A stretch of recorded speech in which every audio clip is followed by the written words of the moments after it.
सार नोंथांनि कन्टेस्टआव ओंखारबोनाय रनजित बसुमतारी बिथाङा बुंगासिनो दङ मार्च दान फैयोब्लानो बिपिएफ सरकारा बायगोन होननानैहाय दा बिनि सायाव नोंथाङा मा बिबुंथि होनो सानो? बेथ' बिसा खोथा 125 एमेन्डमेन्टआ बे बिटिसि सिफायनायनि नङा।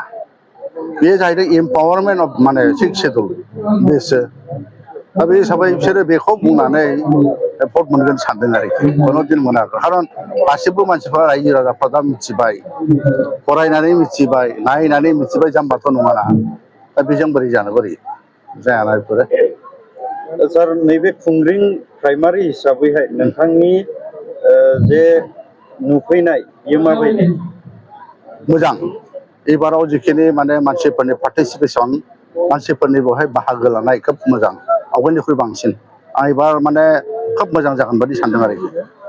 दा बिटिसि नैबे फैगौ बिधानसभा बिसायख'थियावहाय बिपिएफ हिसाबैहाय बेसेबांसिम केन्डिडेटखौ जोङो देरहाहोनानै 15था दङ जोंहा एनडिएजों लोगोसे जों 15थाबो थांगोन देरहालांगोन बयखौनो सन्देह गैया। थेंक इउ सार। जाबाय।